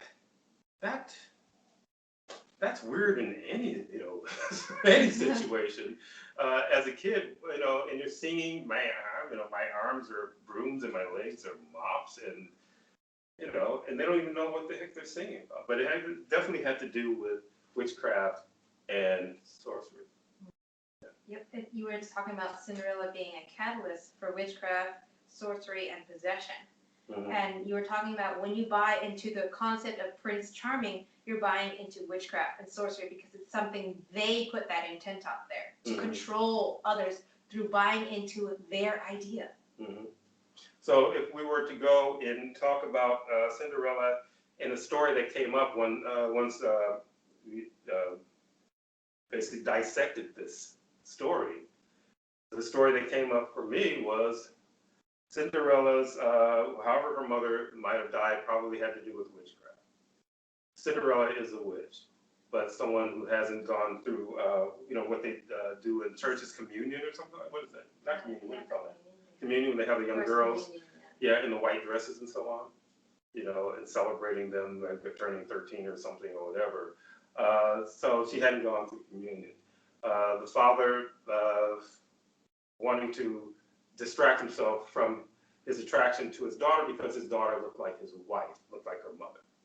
So he, runs across this woman who's also a witch, the stepmother, who literally enchants him into marrying him with these very awful daughters. Because again, me being a father and having a daughter, and no longer with the first wife, I had women trying to, come into my sphere. But because I'm sensitive, I can tell when a demon's walking towards me. I don't care how much makeup and how many push-up bras they put on. It's not going to win me over because that's not what I'm looking at. I'm looking at the vibration. So he gets basically glamored by this woman, and so she comes in. He falls for it. He marries her, and we might say he's a warlock or something, like a warlock. Mm-hmm. And there's these battles. If you ever read any of this stuff, between density all the time. Battles between this coven against that coven and so on and so forth. So there's like this coven war or something going on. So this guy's got a lot of, he's got property and so on and so forth. She comes in and she poisons him, bumps him off, and then she makes his daughter the servant. instead of the rightful own, heir to his stuff, which again, that's another subject, owning and all that stuff. But that's literally the story that came up for me. So with that said, the next deal, because she's on a roll, she got this guy, then the stepmother, she got him, nailed it, got the daughter locked down, she's got her cat Lucifer running around being, just being a problem and so on and so forth. And the evil stepdaughters who don't do jack. But another thing, like, ugly women, they're just lazy, mean, and whatever. So, obviously her daughter, the little witch, is also in training. So the father, someone decides to enchant the king to put on this foray, so that, and he decides that his son needs to get married. And a number of times the sons aren't really thinking about getting married. They're just, they're just chilling, having a good time. He says, you got to get married because I need heirs, In other words, Indian needs more food, So she convinces him to do this, but he brings in all these women, and if I recall, there are a lot of really different looking types of women, but of course Cinderella is the most beautiful of them all.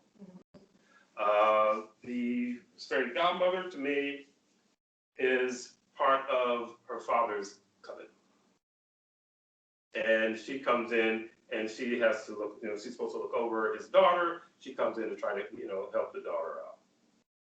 So after, this evil stepsisters tear up the dress and everything, she comes in and uses her spell, and creates, makes this dress, and then she turns the mice into horses or something like that, turns the dog and the horse into people. Horse and the dog into people, coachmen and into coachmen, footmen, and it turns a pumpkin into a carriage, which is basically, that's just witchcraft, man, So she basically is literally going to broadside the evil stepmother's plans by coming in, getting Cinderella to go to this ball, gives her these enchanted slippers, and she goes, and and the spell that's on her, more so than her beauty, but it doesn't take much for guys.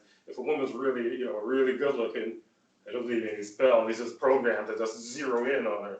But anyway, so with that, her good looks and the spell, she basically controls the ball. All he wants to do is dance with Cinderella. And when you said that the king was enchanted to want to put the ball on in the first place, he was the one who made sure that they just stayed together. Yeah, so you would say, he's the one who literally,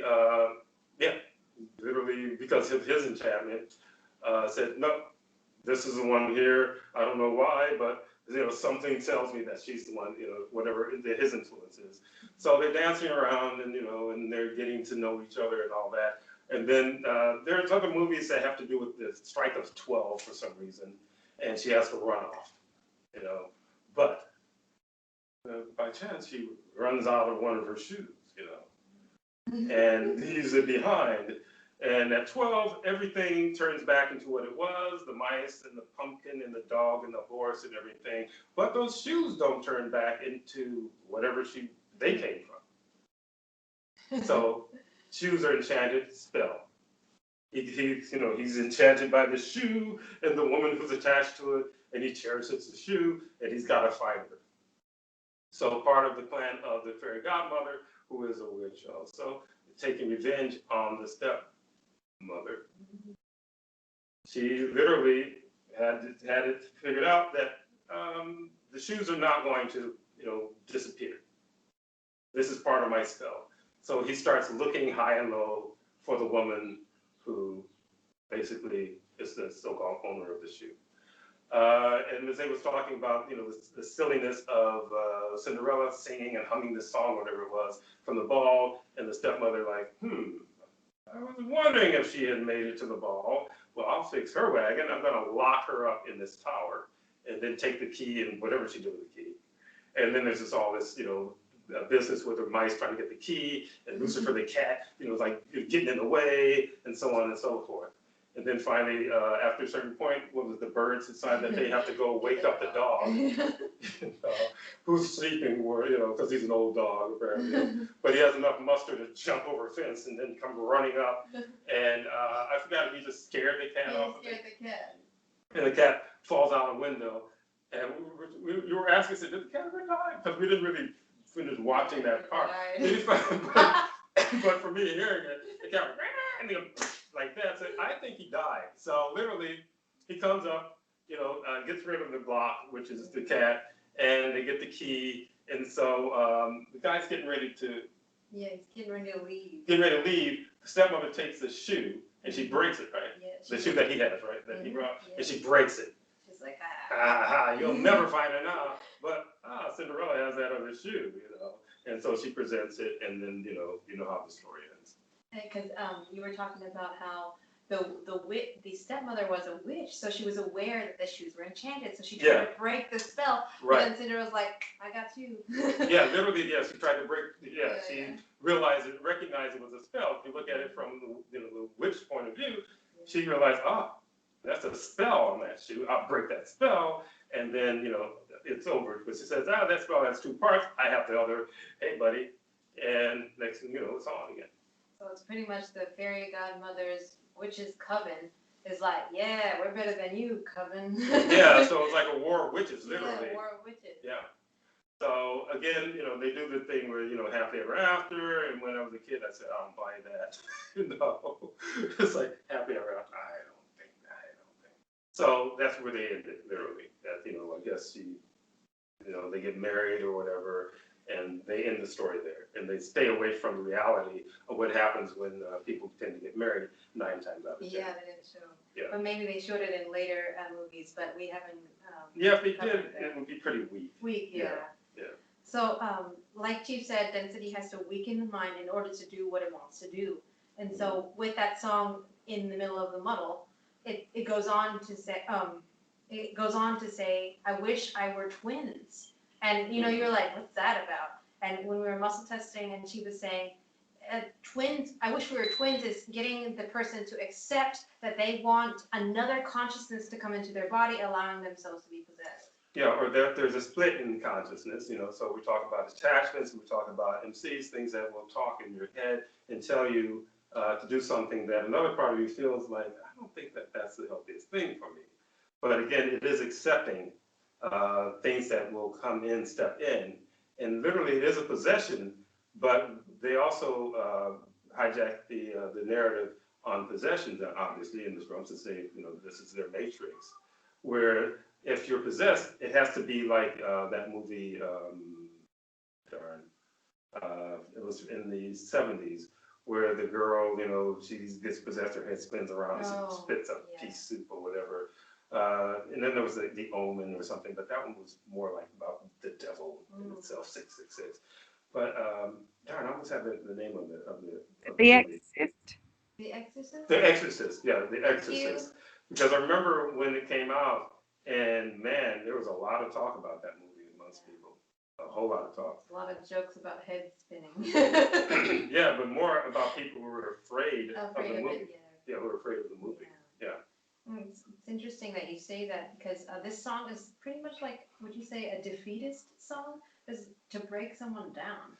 Yes, it's to make you pliable. Yeah. So what happens in this world, again, referring to a part in the movie that we reviewed, Soul, where a box falls on one of these little new spirits, and they say, "Oh, don't worry about it, he's not hurt." We let Earth do the soul crushing. Yeah, we leave all the soul crushing to Earth. Yeah. So literally, that's what this song is about. It's literally just to make you feel less. And all of you have experienced it, I know, because I experienced it when I was a kid too. That this is part of the program, is to always make you feel less than who you are. And then you're trying to figure out, well, who am I? I said, we're not going to tell you who you are. Because if we tell you who you are, that's going to mess up our game. Because who you are is someone who has an ability to actually to override their stuff, if you understand that you can override it, and lot of the noise that people hear in their head is sponsored by Yin of Yin and his clones. So you start pushing, and this is what I do with the work, is to push and pull all the noisemakers out, as well as the things that actually speak the loudest, that cause individuals to do things that are not good for themselves. Whenever I was in the church, they were breaking, literally church felt to me like it was like torture, like they were breaking you down. They do it in torture chambers and torture kind of tools. Like, for example, if your thing was communism, they would say, you know, communist rules, communist is the greatest, communism is everything. And they would do it after they physically beat you up. And that's a torture tool. And in church, they do that too. They would make us so tired because we go to church almost every single day. When we'd go home from church, we were listening to church things on the internet. When we would drive across country, we'd listen to sermon after sermon after sermon after sermon. And it was so tiring because they were teaching you this mantra constantly, a defeatist mindset. I can't, I couldn't, I won't, it's not possible. Those are all a mantra of density to weaken your mind, to allow them to control you even more so. That's why I listen to the forums even when I'm going out to buy groceries or doing other things. I'm always feeding the right things into my mind because I've fed myself so much junk in this expression. So it's replacing their mantra with one that actually is a positive mantra, which has to do with empowering. And I don't like to use it empower that much because a lot of folks use it in a way to just like say, I'm empowering myself, and they're not really doing any work that's really doing that. So when we talk about what I'm teaching and the tools, it is about it's a number of things, because nothing's just one thing. There's layers to what I do, as there are layers to this realm. As that they'll do one thing, but they're also supporting something else by having to do this other thing. So it's almost like covering their butt. So, you know, it's like getting it coming and going. So if you choose not to do that, they give you another choice. And that's another ruse, that you only have two choices. Or folks who get into politics and they say, well, there should be more than just two parties in America. And, you know, I don't know why that is. Every time these guys come in, oh, there's crooked stuff going on, and so on and so forth. But then they still choose to try to play the game that Yin of Yin put into place. And that has to do with a lot of programming and damage, telling you that there are limitations where there are none. So where it has affected the most intensely is the mind. And that is the first, I should say, that's the first battlefield. And once they get that, everything else is gravy for them. They can get you to do anything. Yes. You know, So like Chief was saying, this song is about breaking down the mind of whoever's singing it or whoever's accepting it. So I'm in a muddle, I'm confused, I'm lost, I'm disoriented, I'm unintentionally or unknowingly opening up windows and doors and holes for density to come in. I'm opening myself up to all these dimensions.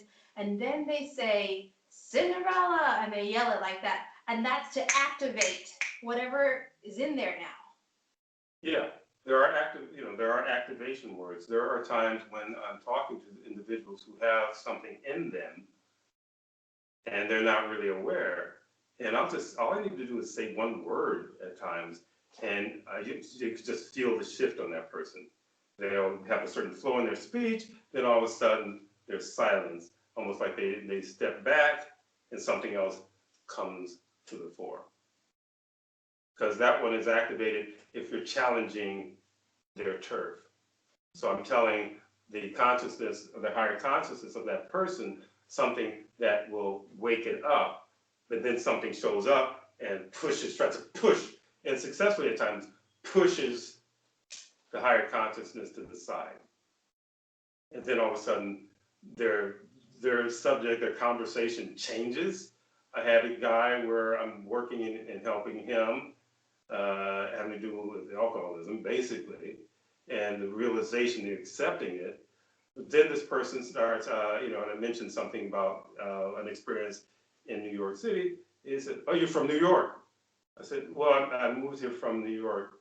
So, where were you? Where did you grow up? I'm like, like, where is this going? Okay, I grew up in, this area. Okay, where were you born? And I said, okay, I'll bite. Let's see where this is going. So I tell him, I mean, what city were you born in? And then I said, okay, I'm going to let you walk all the way into this trap. I said, I was born, and I said, okay, why are you asking me these questions? I don't know. I don't know. I said, there's your density.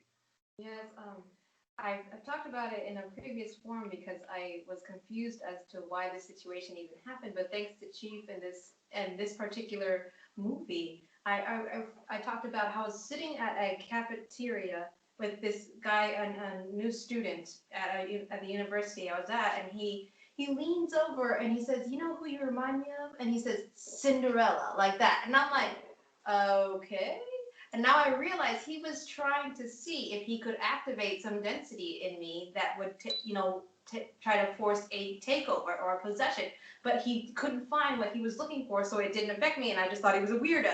But you can see. You want to say something? Well, I was going to say, because the situation had nothing to do with Cinderella. Nothing. Was, where you're like on the floor scrubbing, No, in the cafeteria, I was like, okay. It was very strange. But you've heard about this. This is not a foreign concept because you see in these spy movies, there's these secret agents that have all this training where they learn how to kill people and stuff, and then they force them into a dormant state, and they're just sitting, at the 7-Eleven selling you hamburgers or hot dogs, and then an operative leans over and says the key word, and then suddenly they just start killing everything, and they're just, activated. Yeah, they do have those in movies. There's also, I don't know if anyone reads any of this alternative stuff called MK Ultra, where kids from childhood are literally tortured, tormented, raped, and so on and so forth to get them to separate their consciousness in a much harder way, where they can use a code word to shift this person into another personality. And they've had records of this stuff for a good while. When I was reading about it was probably in the 80s and so on. And then I've heard more about it. Every so often run into something else. But usually someone coming with more information to add to actually tell you that this stuff really did go on, and then finding individuals who were involved in that stuff. And a lot of these folks, they wait till they get old. It's like these guys who were involved in government projects having to do with retrieving, UFOs and things like that. And we're told, that had to sign these documents saying that if they were to speak of this, they would be basically arrested and in prison. So a number of these guys who talked about it over the last 10, 15 years are usually on their deathbed. So they said, if you're in prison, I'm just going to die in prison. I don't care, So they don't come after them because it's like, what's the point, at this point? And if they do come after them, it just basically cosigns what they told them as being true. So anyway, did you want to check? I don't know. Someone's telling me to check the time. Okay, good. So make sure that we don't, go over. But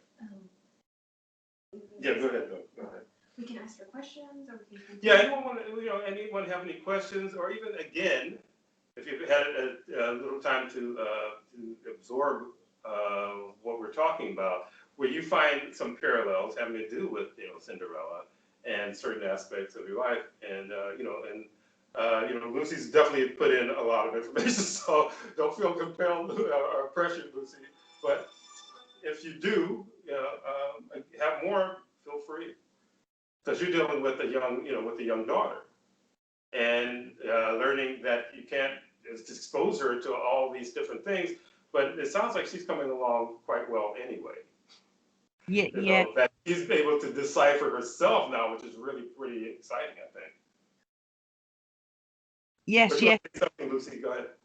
Yes, we before obviously we met you, we'd watched many Disney movies. Some of them I realized quite soon I don't like what this is teaching and turning off. But other ones not knowing, and not realizing too, because I watched them as a child, so I'm letting her watch them. And if it's something I've never seen, then I always would watch it first.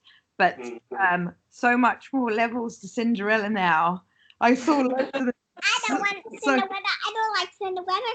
No, you don't like Cinderella. So, so yeah, so if we watch any new now, we stop things and talk about it and go, so what's the program? So what's happening? And then we even talk about it as if we were in the situation, what would we do? And so then she always says, I would contain. And then if we think it's a dream, we talk about, you know, how you can control your dreams. And we go through it, but we don't watch any of those anymore. Yeah. Well, she's definitely feeling good and energetic. Yeah, that's great. That's good. She's doing well. She had a session yesterday, so. Thank you for sharing that. Yeah, thanks. Thanks, Lucy. Thanks. Thanks, Marley. Yeah, thanks, Marley, for your input. Yeah, you were gonna say something. That ties into the last song that we'll bring up since we only have about 9 minutes. All right. Yeah, we do have. And that song, it is a dream, is a wish. Your heart makes, I believe it's called. I forget. Yeah, I think that's what forget it what is. it's called, but Yeah. when she was talking about her dreams and how this movie just covers everything. The waking possession, the sleeping possession. I'm like, oh man, they're very thorough. Yeah, get you coming and going. Yeah. Because it says, a dream is a wish your heart makes when you're fast asleep. In dreams, you will lose your heartaches. Whatever you wish for, you keep. And you were talking about how we did the movie Inception and the review on that. And this is very much like them putting thoughts into your head while you're sleeping. Well, when, you know, that's one of the reasons that we decided to go ahead and do the movie reviews is because it's parallels. And with every movie that you watch, there's some parallel to all these movies, even if it's Cinderella, even if it's Inception, you know, Soul, a number of other, you know, of other movies that we've reviewed. There are always parallels. So it's like a movie it's like Hollywood movies have their own signature opposed to, let's say, Bollywood movies or just other foreign movies. And when I say Bollywood, I'm not just, you know, it's a genre of movie that comes out of India. But India also does regular serious films and some really nice ones. So it's like, you know, but they still are promoting the same thing. Snow White, Sleeping Beauty, all about witchcraft and princes. Yeah. Finding a prince. So with Snow White, Sleeping Beauty. But again, when we were surprised too when we really started to get into Cinderella that they don't even really know the total number of stories that are related to this theme that, you know, that started, you know, way before, you know, before BC and after. So if it started, you know, BC, it's like someone already had put in place this kind of control system or control brainwash for the feminine. And again, I can't stress enough that movies like this also teaches women to not be trust one another. But it's hard to trust anybody in this realm. But they're basically saying, well, you know, women, you can't trust each other, But then these same women, I don't like these broads, but then some of them will trust men who will basically are part of the matrix, who will get them another way, you know.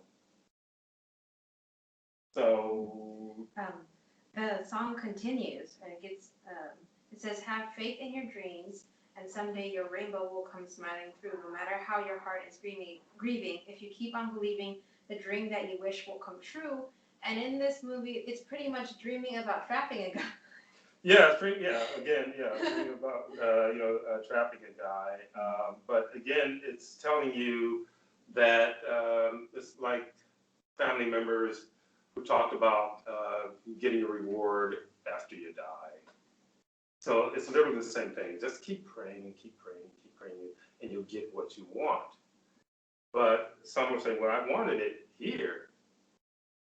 But they say, keep praying, so I keep praying, and then, you know, they transition out, and it's another one of those, you know, the devil, you know, kind of ruses. Yep, you fell for it, you prayed, and the prayers never worked. Your prayers never worked. They actually did a level 1 study on prayers and, you know, and with healing people, you know, coming in with their churches and their and praying for someone. And we had someone this year have someone come in and pray for someone I was working on. And they managed to talk the hell out of the subject. Because they just say, well, pray, their intent is good. Well, yeah, you know what? Density is really sneaky and nasty. So they'll walk in as a little parishioner and everything and say, okay, we're going to pray for this person that's very weak and feeble. And he's saying, no, it's dinner time for me. You guys can pray. Sometimes, Chief, they'll pray for like someone to get better or someone to feel better, but Mhm. it's usually about keeping them in this chicken coop. Yeah, so that they can continue to be fed on. Yeah. So if they survive, but the study said that prayers don't really work. It said people who literally just decided that, or that they're going to go against what the doctor says, have a better chance of surviving than people who've been prayed over. Yeah. But again, you don't know who's praying. You got someone who's like dripping sludge praying. Their energy, that's their intent. Their energy's going out, supposedly helping you, and they're just basically putting more gunk on you. Yeah, focus. Yeah, and their focus, a gunky focus. My sister was brought in, my younger sister was brought in, when she was in Egypt, to help a friend of hers who was passing and transitioning. And he was in the hospital when she, got to Egypt, and she goes, and sits in the room with them. And there's this guy that's in there. She didn't know who, no one told him who this guy was, but he's standing in the corner doing some other little thing, like some other little prayer, some Muslim prayer or chanting or something in the corner. And she found that this guy was there sucking the essence out of her friend. And so she blocked him. And then, all of a sudden there's all this disturbance started because she blocked this guy. Even she didn't go block like that. She just had the ability, like what I say, when you train doing containment, and you get to the point where you don't have to go like this. You just contain. But it's always good to just be brazen, just to be, this is where I'm at. This is my stance. I'm going to do what works for me, the best. But she used her mind to block this guy, and he knew she did it. And, of course, eventually he leaves. So she's trying to do the work on the guy, but the damage had already been done, and he transitions anyway. And it's like, some of the family members had all this faith in her, pulling him back, but they didn't have the wherewithal that they're bringing in some clergy guy who's literally feeding on the guy and literally, finishes the job. There's a story behind why they attacked this person, but that's a whole different subject. We only have a few minutes left. Yeah, we've had people who are like, prayer works. And then she was like, so what did you pray for that worked? She's like, she's into prostitution at the time, and might be still. But she's like, I prayed for a boob job and I got it. And I was like, you don't see the issue there? And also the boob job ended up being a problem, so she's showing, that's the one that whipped out her boob, during a session. There's some scars here. And she was like, my eyes are transforming. Mrs.A, can you look at that boob? I'm like, I don't know. So the boob job that she prayed for ended up being a botched boob job. Yes, and she regretted it the rest of her life.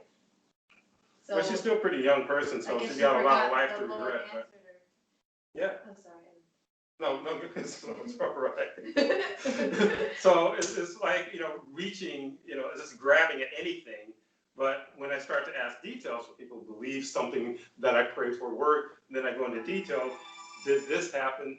Or the person who was planning their day and so on and so forth. And say, that's how I do. I plan my day and my focus on my day. And I say, are you actually experiencing the good results from that? Or are you trying to get it it to work? And the person paused, and like I said, I can read pauses, which means it doesn't work. And she's trying to put her faith into something again. Keep praying, keep praying, keep praying, keep praying, and your life will get better. And that's not why anyone is here when it comes to densities or the unity implant. Again, when you were talking about Cinderella and how the mice tried to give the beads and the sash and put it on Cinderella's dress to help her escape, her poverty situation. And this is the same thing, using the tools of density, prayer, to a dense entity, and in trying to escape their misery, when density is behind the misery in the first place. And to wrap it up, I would just add that something I say from time to time is like being imprisoned in a penitentiary and asking the warden to show you how to escape the prison. So anyway, with that. Sorry. Heavy note.